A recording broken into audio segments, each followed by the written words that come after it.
जी, hello दोस्तों, मैं हूँ कमर चीमा और दोस्तों मेरे साथ मौजूद हैं अनीला अली जो कि को-चेयर हैं ethnic caucus DC democratic party से इनका ताल्लुक है, वॉशिंगटन बेस्ड हैं। अभी रिसेंटली ये इसराइल का दौरा भी करके आई थीं और इसराइल के प्रेज़िडेंट से भी मिल के आई थीं और एक डेलीगेशन गया था वहाँ पे। आज मैंने ख़ास तौर पे अनीला अली से रिक्वेस्ट की है कि हमें जो प्रेज़िडेंट बाइडेन का इसराइल और पैलेस्टाइन का विज़िट है, ज़रा हमें उसके बारे में थोड़ा बताएँ कि how does Washington see this कि बाइडेन साहब जो वहाँ पे गए हैं और फिर लेटर ऑन बाकी भी मैं बात करूँगा लेकिन अनिला अली सबसे पहले तो आपके वक़्त का बहुत शुक्रिया। शुक्रिया doctor Cheema, thank you for having me. Thank you. तो अनिला अली सबसे पहले ये बताइएगा कि how do you see President Biden's visit to Israel and Palestine as well? Mahmoud Abbas से भी उनकी मुलाकात हुई है, तो आप वहाँ वॉशिंगटन में बैठ के क्या ऑप्टिक्स हैं, कैसे नज़र आ रहा है? हमें ज़रा काइंडली थोड़ा ज़रूर ब्रीफ़ कीजिए। जी, ज़रूर।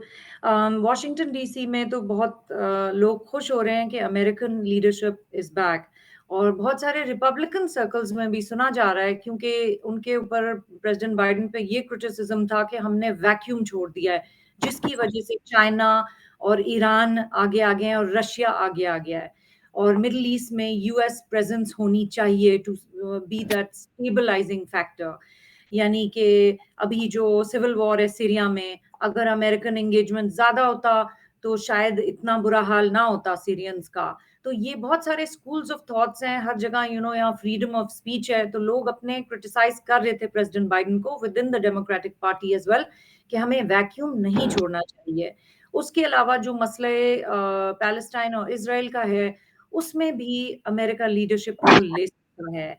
और ये एज़ मुस्लिम अमेरिकन्स हमें बहुत खुशी हुई कि हमारे प्रेज़िडेंट ने ये एक एक फर्स्ट स्टेप लिया। क्योंकि देखिए पीस जब तक नहीं होगा, जब तक कि कोई बिठाएगा नहीं 2 वॉरिंग पार्टीज़ को।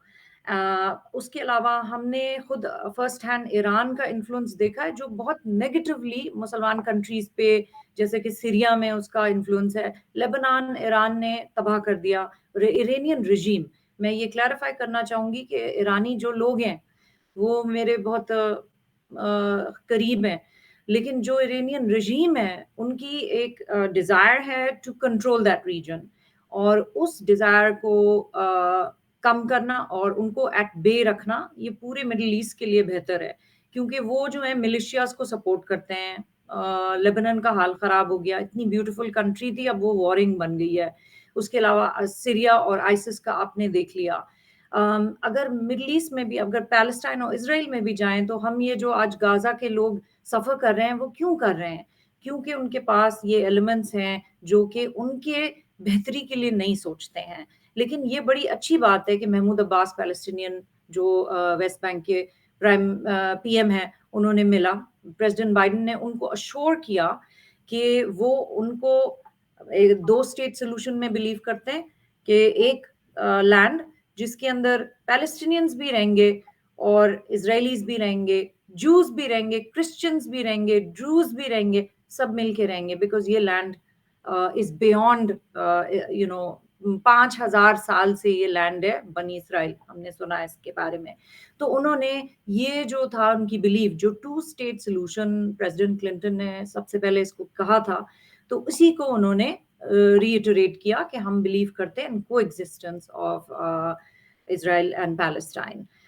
उसके बाद उनकी जो प्राइम मिनिस्टर ऑफ इज़राइल से भी मीटिंग हुई, तो बहुत सारी अच्छी चीज़ें इसमें ये हुई हैं कि क्योंकि एक लीडर ऑफ द वर्ल्ड आया अमेरिका और वो बैठा है 2 लीडर्स के साथ, तो एक उनका कन्वर्सेशन शुरू हो गया है।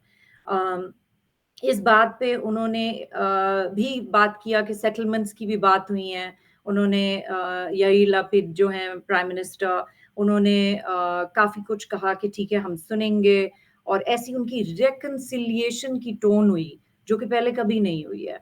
और उन्होंने भी ये ख़्याल किया याइर लपिड ने कि 2 स्टेट सॉल्यूशन जो कि पहले नहीं सुना जाता था।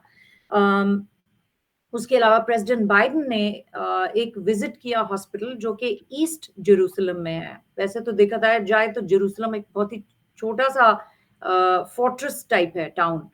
तो बट एक हिस्सा है जो ईस्ट जेरूसलम वेस्ट बैंक के अंदर आता है और वो प्रेसिडेंट महमूद अब्बास के साथ वहाँ गए। उसके अलावा उन्होंने बेथलेहम में जाके पूरा टूर किया। बेथलेहम में प्रॉफिट जीसस क्राइस्ट पैदा हुए रहे और वहाँ पर बहुत सारे क्रिश्चियंस और मुस्लिम्स रहते हैं। क्रिश्चियंस तो इंक्रीजिंगली वहाँ से निकल रहे हैं, बट ज़्यादातर वहाँ मुसलमान अरब्स हैं। तो ये वहाँ पर भी गए और उन्होंने ये अपना अश्योरेंस दी। इनफैक्ट उन्होंने अनाउंस किया $316 मिलियन इन इनिशिएटिव्स के लिए वेस्ट बैंक में, जिसमें कि ये हॉस्पिटल इंक्लूडेड है। ये hospital 50,000 Palestinians a year support करता है और उन्होंने इसको कंटिन्यूड सपोर्ट की। और ये इस वक्त कहना बहुत जरूरी होगा कि ऑलरेडी अमेरिका $500 million जाते हैं टू द पैलेस्टीनियन अथॉरिटी। जो पैलेस्टाइन वेस्ट बैंक है, उनकी गवर्नमेंट को रन करने के लिए अमेरिका के $500 million हर साल जाते हैं। ये बात लोग नहीं सोचते हैं। अमेरिका क्या कर रहा है? अमेरिका ही रन कर रहा है पैलेस्टीनियन अथॉरिटी को, यानी कि हमारे tax dollars as Pakistani American. तो इसी हॉस्पिटल में इजरायली भी होते हैं, Christian, Arab Israelis, Muslims, Muslim Israeli, Arab Israeli, और ये सारे जो हैं इक्वली ट्रीट होते हैं। और प्रेसिडेंट बाइडेन ने जो अपनी स्टेटमेंट में, रिमार्क्स में ये कहा है कि हर इंसान की इक्वालिटी होनी चाहिए, चाहे वो जूइश इजरायली हो या अरब इजरायली हो या मुस्लिम हो या ड्रूज हो, एवरी क्रिश्चियन हो, everyone has the right to be treated equally। तो ये बहुत उन्होंने ज़रूरी बात कही है। उसके अलावा एक जो इनइक्विटी आती है, गुर्बत से आता है टेररिज्म, गुर्बत से आता है एंगर और मार्जिनलाइजेशन। तो उन्होंने ये कहा कि हम सब मिलके, अरब स्टेट्स, अमेरिका, इजराइल के साथ मिलके हेल्थ केयर सिस्टम को और टेक्नोलॉजी को वेस्ट बैंक का और ये दूसरी जो थर्ड वर्ल्ड कंट्रीज हैं उनके लिए हम 4G डिजिटल प्लान और कनेक्टिविटी करेंगे गाजा के लिए और वेस्ट बैंक के लिए, और उनको अप टू मार्क लेके आएंगे।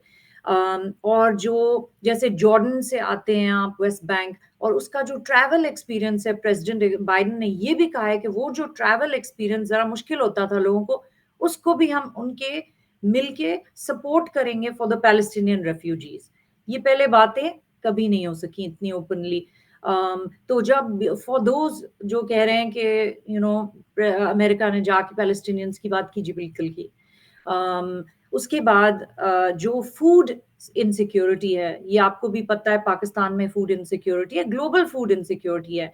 इसके अंदर इसराइल में कटिंग एज टेक्नोलॉजी है कि पानी को आप बेहतर कैसे करें, क्रॉप्स को बेहतर करें।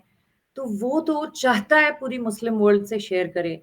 तो प्रेसिडेंट बाइडेन ने ये ट्रिप से ये इंश्योर कर दिया कि हम कैसे इनके बेहतर ताल्लुकात करें ताकि गाजा के भी लोगों की फूड इनसिक्योरिटी जो है। उसके अलावा फिर देखें आप, वहाँ इजिप्ट भी वहीं आ जाता है। इजिप्ट भी कोई फर्स्ट वर्ल्ड नेशन नहीं है, वहां पर भी बहुत गुर्बत है। तो उनको भी इसी तरह से हेल्प हो जाएगी। और मिडिल ईस्ट में और नॉर्थ अफ्रीका में जो कोऑपरेशन नहीं हो रहा है अरब स्प्रिंग के बाद, इन सब की डिसइल्यूजन हो गई कि नहीं, हम मुत्तहिदा नहीं हो सकते, हम नहीं कर सकते, we can't unite on that Arab platform. Well, perhaps regional security to combat terrorism, insecurity and food insecurity, they can unite। और आई थिंक ये जो बातें थी और ये सारी इकोनॉमिक सपोर्ट थी, ये प्रेसिडेंट बाइडेन के ट्रिप से एनहांस हो गई है। ये जो डायलॉग था, आपको पता है कि प्रेसिडेंट ट्रम्प के ज़माने से बंद हो गया था। उसके अलावा जब मूव हुई जेरूसलम, तो उसके बाद जो उनकी अमेरिकन एम्बेसी वहाँ पर जेरूसलम मूव हुई, उसके बाद भी ज़रा से डायलॉग ख़त्म हो गए थे। ये सारे रीस्टार्ट हो गए हैं। उसके अलावा ये दुनिया ने देख लिया है कि इसराइल को पीस चाहिए मुस्लिम वर्ल्ड से, और वो चाहते हैं ज़्यादा से ज़्यादा अरब कंट्रीज आएँ।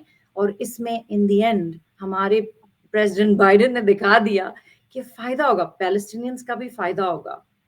और मैं बिल्कुल सही है। लेकिन अनिला अली, ये बताइएगा कि वहाँ पे जब प्रेसिडेंट बाइडेन गए, तो इज़राइल की तरफ से रिसेंटली जो अल जज़ीरा की जो जर्नलिस्ट थी, उनके बारे में जो कत्ल हुई, तो उनके बारे में बड़ा शोर उठा, लोगों ने कहा कि प्रेसिडेंट बाइडेन उसके लिए क्या कर रहे हैं, जस्टिस मिलेगा कि नहीं मिलेगा।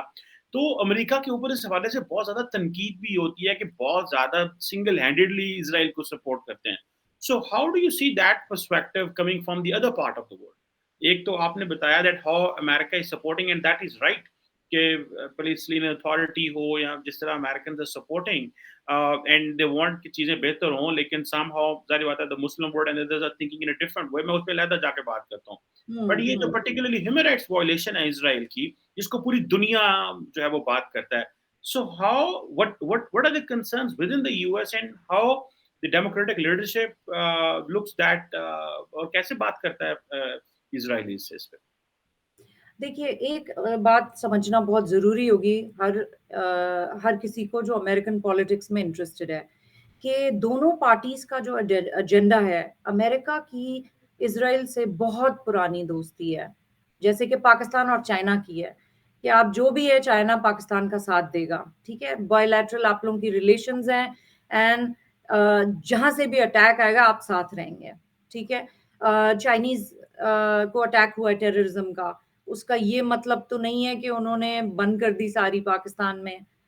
बेशक थोड़े दिन के लिए वो अपना इकोनॉमिक इन्वेस्टमेंट हॉल्ट कर देंगे, लेकिन चाइना पाकिस्तान का पार्टनर रहेगा। इसी तरह ये बहुत ज़रूरी बात समझनी कि डेमोक्रेटिक पार्टी हो या रिपब्लिकन पार्टी हो, दोनों पार्टीज़ के प्लेटफ़ॉर्म में Israel is our ally, it's one of our oldest allies. उसके अलावा जो हमारी उनसे बायलैटरल स्ट्रैटेजिक रिलेशंस हैं, वो मिडल ईस्ट जियोपॉलिटिक्स पे कायम नहीं है।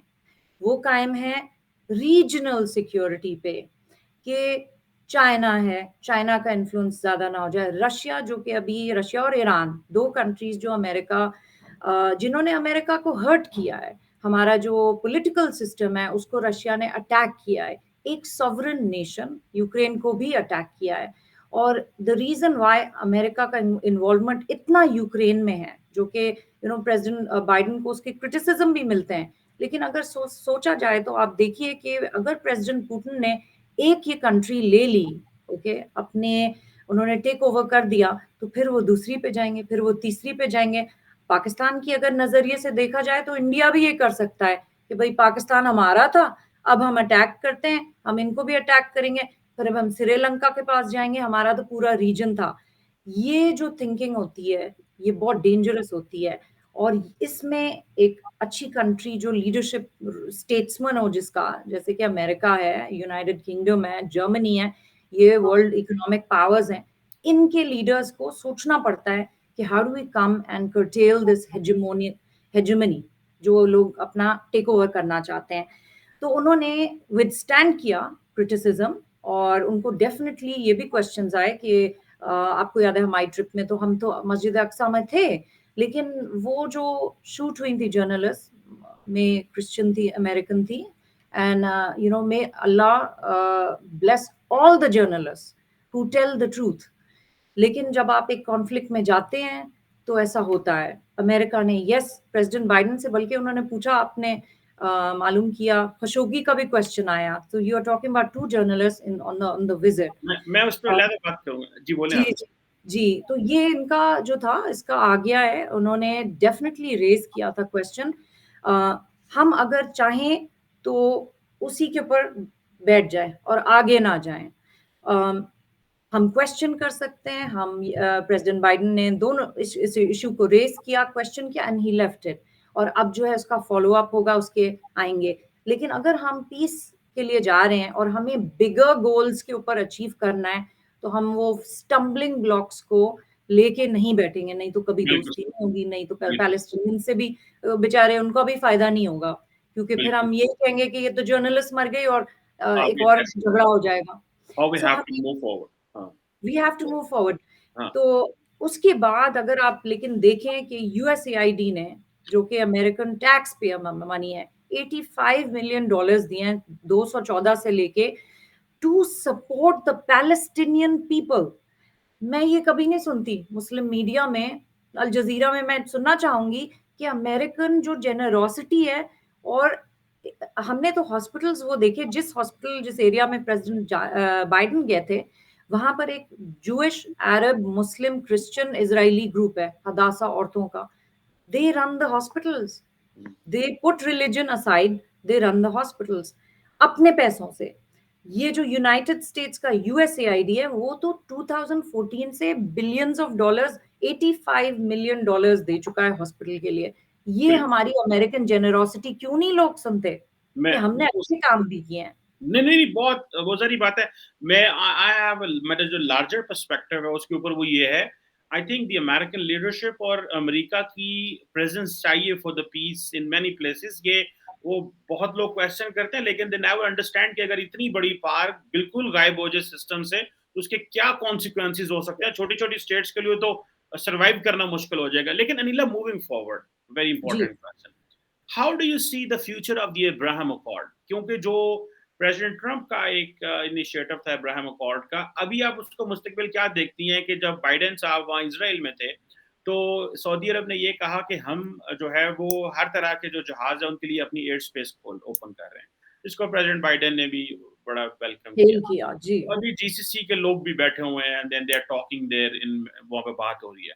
So how do you see the future of the Abraham accord? आप समझते हैं कि जो है इजराइल और मिडल ईस्टर्न ममालिक और करीब आ सकते हैं? क्योंकि सऊदी अरब हो, इन ममालिक, सऊदी अरब ने जो यूएई और बाकी ममालिक के जो इसराइल के साथ जो रिकग्निशन हुई है, उसको क्रिटिसाइज भी नहीं किया, खुद रिकग्नाइज नहीं कर रहे, लेकिन क्रिटिसाइज भी नहीं कर रहे। सो आप कैसे देखती हैं ये क्या मुस्तकबिल क्या है मुस्लिम वर्ल्ड का? Do you think the world will patch up? दुनिया अब इकोनॉमी की बात करती है, एनर्जी की बात करती है, फूड सिक्योरिटी की बात करती है, क्लीन एनर्जी की बात करती है, शॉर्टेजेस क्योंकि आबादी बढ़ रही है, चैलेंजेस और बढ़ रहे हैं, और अब वो माजी के मसाइल जो हैं वो उसको एक साइड पे छोड़ रहे हैं। सो आप कैसे देखते हैं इसका अब्राहम अकॉर्ड का क्या मुस्तकबिल है? और इसको जरा काइंडली हमारे साथ शेयर करें। जी, आपने बिल्कुल सही ऑब्जर्व किया कि ये अब्राहम अकॉर्ड्स एक दोबारा आ गया है कि इसके बारे में जंप स्टार्ट करो इसको। चाहे आप इसको कहें, whether we hail it as the first president of the United States of America, the first president ever to go from Jerusalem to Jeddah. तो ये opening of the air space. अब आप ये सोचें कि ये ओवरनाइट तो हुआ नहीं, ये तो बहुत दिन से इन द प्लान है, इन द मेकिंग है। ये सारी चीजें ओवरनाइट नहीं होती हैं। हर चीज जो है उसके बिहाइंड एक विजन होता है, उसके बिहाइंड एक प्लानिंग होती है। एक मुल्क की नहीं होती है। आप देखें, यूएई एक छोटा सा मुल्क है, यूएई छोटा सा मुल्क है। Saudi Arabia is the custodian of the holy mosque. Muslim world के लिए सबसे ज्यादा अहमियत सऊदी अरेबिया की है। सुन्नी वर्ल्ड के लिए सबसे ज्यादा अहमियत है काबा सऊदी अरेबिया की। तो सब जो हैं यूनाइट करते हैं under the Saudi custodial banner. ये चीजें ओवरनाइट नहीं प्लान हुई हैं। 15 साल लगे हैं इब्राहिम अकॉर्ड्स को आउट इन दी ओपन आने। जो इसराइलीज यूएई में रह रहे हैं, बहुत दिन से रह रहे हैं, अब वो थोड़ा थोड़ा थोड़ा करके बाहर आए हैं। और एक छोटी Arab country without the consent of Saudi Arabia, without the blessing of the bigger, larger Arab nations, ये चीज कर ही नहीं सकती है।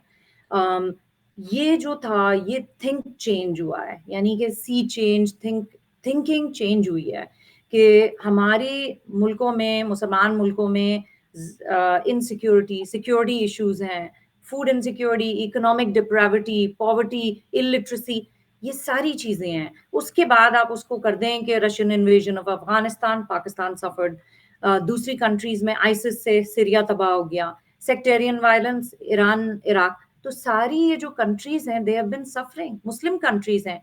तो मुझे ये खुशी होती है देखते हुए कि अरबों ने थोड़ा सा लीडरशिप रोल लिया towards bringing people together. Abraham accord जो है वो यही था कि क्या रूट कॉजेज हैं टेररिज्म के, क्या रूट कॉजेज हैं, इस्लामिक वर्ल्ड में इतनी डिसहार्मनी क्यों है, इस्लामिक वर्ल्ड में इतनी इंटॉलरेंस क्यों बढ़ रही है। तो उन्होंने ये लीडरशिप रोल लिया, आज का नहीं है, ये बहुत दिन से इब्राहिम अकॉर्ड्स चल रहा था। असल में अनफॉर्चुनेटली इसका जो स्टॉलिंग ऑफ द अकॉर्ड हुई है वो हुई थी कि एक तो कोविड आ गया, और ये एसोसिएटेड था with president, former president Trump. उसके बाद एक ब्रेकडाउन हो गई टॉक्स में। लेकिन जो दूसरी जो डिप्लोमेसी हो रही थी, people to people diplomacy, diplomats to diplomats, Arab countries, Arab countries to Israel, MENA countries to Israel.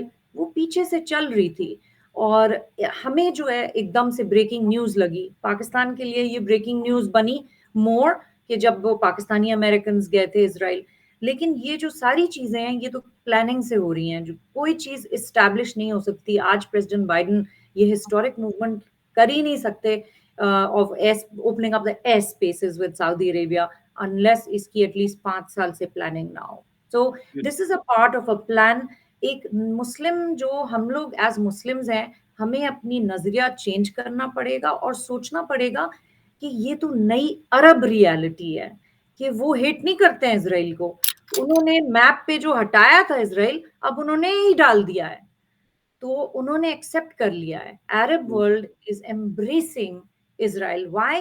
Because उनको पता है कि इकोनॉमिक प्रॉस्पेरिटी उनके लोगों के लिए, दूसरी सफरिंग मुस्लिम लोगों के लिए जो जो कंट्रीज में सफर कर रहे हैं, यही है कि भाई अकॉर्ड पीस लाओ, इब्राहिमिक कंट्रीज को यूनाइट करो, और उससे बहुत सारी hate and bigotry, recruiting of terrorism etcetera etcetera सारी चीजें खत्म हो जाती हैं। जब आप कोई चीज हेट ही नहीं करते हैं, आप में कोई है ही नहीं कि भाई नहीं, हम मेरे पास भी जॉब है, I have the same opportunities, I have the same 4G plan as you have that in Pakistan, I have it here. तो फिर वो इनइक्वालिटी खत्म हो जाती है लोगों की। बिल्कुल एंड आई सही। तो Anila, moving forward to the last section of this discussion, वो ये है कि आपने देखा होगा कि एक लीडर समिट हुई है I2U2, जिसमें आपने देखा कि इंडिया को अमेरिकन ने and Emiratis and Israel Israel ने they made it part of the Middle East now. ठीक है, उन्होंने मतलब not in obviously not geographically but obviously politically economically in terms of the geo economic importance which they have given to India. So आप कैसे देखती हैं कि ये जो इंडिया की मेन स्ट्रीमिंग है या इंडिया को मिडल ईस्ट में अमेरिकन लेके आ रहे हैं and then giving them shape of an alliance, तो आप क्या समझते हैं that is mainstreaming of Israel one, that is आप ये समझ रहे हैं कि ये इंडिया की भी मेन स्ट्रीमिंग है, इसराइल की भी मेन स्ट्रीमिंग है, और इन सबको क्रीप करना भी है, and then at the end of the day to promote the American interest in the region. So आप इसको कैसे देखते हैं? और खासतौर पे I2U2 की जो स्टेटमेंट आई थी, जॉइंट स्टेटमेंट आई थी, उसमें there was an investment plan for India in terms of integrated food parks, clean energy and बहुत सारा। तो आप इसको कैसे देखते हैं? जी, देखिए इंडिया का एंगेजमेंट एक तो हमें एज़ पाकिस्तानी सबसे पहले हमें ये सोचना चाहिए कि इंडिया बहुत बड़ा नेशन है। It's can't be compared. आप एपल्स टू एपल्स नहीं कंपेयर कर रहे हैं। इंडिया की इंडिया इंडिया इन डेमोक्रेट्स भी हैं, डेमोक्रेटिक कंट्री थी, अब उनकी कंट्री में इंटॉलरेंस आया है, लेकिन वो तो ओल्डेस्ट डेमोक्रेसी थी, तो उनके पास एक डेमोक्रेटिक कंट्री है, वो बहुत दिन से चल रही है, उनके पास एक सिस्टम है, चाहे उनके भी इल्स हों सिस्टम में, लेकिन वो बहुत दिन से उन्होंने अपनी अलग-अलग रिलेशनशिप स्टैब्लिश की है, whether it be with UAE, whether it's Saudi Arabia, whether it's Iran, or whether it's Afghanistan. True. India ने अपनी हर जगह दोस्ती की हुई है। हम चाहते हैं as Pakistanis, a lot of times we tend to think कि अगर चाइना हमारा दोस्त है तो इंडिया का ना हो। अगर अमेरिका हमारा दोस्त है तो पाकिस्तान का नहीं हो सकता, तो इंडिया का नहीं हो सकता। ये जो थिंकिंग है ना एक्सक्लूसिव रिलेशनशिप्स की, इट हैज़ टू चेंज। क्योंकि देखिए इस वक़्त जो है हमारी जो अर्थ समिट हुई थी, हमने उसमें ये कहा इंटॉलरेंस बढ़ रही है, इंडिया में बहुत बढ़ गई है। सिख भी अफ्रेड हैं, मुस्लिम्स भी अफ्रेड हैं, क्रिश्चियंस भी अफ्रेड हैं। तो हम जब तक एंगेज नहीं होंगे विद एवरीबॉडी, हम बात ही नहीं कर सकेंगे। पाकिस्तानियों की प्रेजेंस कम है। अगर आप कंपेयर करें तो पाकिस्तान की जो एडवोकेसी है वो अभी भी थोड़ी चली है। हमारी जो थिंकिंग भी होती है तो वो हम अपने सेल्फ इंटरेस्ट में नहीं सोचते हैं, we tend to think of others. अब जियोपॉलिटिक्स भी मिडिल ईस्ट की हमने पाकिस्तान की लेंस से नहीं देखी, हमने हमेशा देखी पैलेस्टीनियन लेंस से।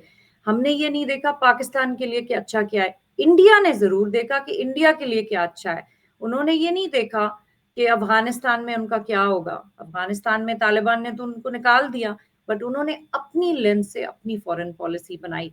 पाकिस्तान के लिए भी ये बेहतर होगा कि वो अपनी लेंस से बनाए। देखिए एक मैं एग्जांपल दूं कि यूएई के लिए ईरान कि ट्रेड उनसे ओपन है। और आपको पता है अमेरिका, हम जो है, हमें ईरान से डर लगता है कि वो न्यूक्लियर हो जाएंगे, तो हम उनको एट बे रखने के लिए अपनी प्रेजेंस चाहते हैं। और इधर यूएई के लिए ये वो कहते हैं ट्रेड को अलग रखो, ठीक है। Abraham accords is trade, politics aside, trade, fraternity, human to human contact, people to people diplomacy. अगर इसी तरह से पाकिस्तान का भी जो लीडर्स हैं, अगर वो विजनरी बन जाएं और वो कहें कि जो कॉन्फ्लिक्ट के नज़रिए से ना देखो, ट्रेड इस तरफ कर दो और डायलॉग इस तरफ कर दो, और फिर बीच में पॉलिटिक्स होती है। अगर आपका ट्रेड चल रहा है तो आपकी पॉलिटिक्स भी बेहतर हो जाएगी और आपका डिप्लोमेटिक डायलॉग भी बेहतर हो जाएगा, और फिर आपके लोगों के पास इकोनॉमिक स्टेबिलिटी आएगी। लेकिन एक इमोशनली चीजें सोच लेना और कह देना कि you can only have a relationship with me if you don't have a relationship with, that's high school behaviour, तो वो नहीं करना चाहिए। थैंक यू वेरी मच नीला, आपने बिल्कुल सही कहा कि वी नीड टू, ये जो एक्सक्लूसिव रिलेशनशिप है, इस ये that is not possible in this age of complex interdependence. हम बड़े, we are completely connected with each other, और हम इससे जी, हो ही नहीं सकते। भी अमेरिकन ने कोशिश की कि, या इंटरनेशनल कम्युनिटी ने, वेस्ट ने कोशिश की कि रशिया से अपने आप को अलहदा कर ले, लेकिन still dependent on Russia and so many other factors. So in this age हम नहीं कर सकते। Thank you very much, Anila Ali, for helping us to understand the Abraham Accord, America-Israel relationship, and iski kya significance hai in the region, and the mainstreaming or the presence of India in the Middle East, jo ki obviously is a message for Pakistan as well, that how we have to keep our differences aside and we have to connect economically. Thank you very much for your time and for helping us to make a thank sense. You for that great sum up. Thank you. Thank you. Thank you.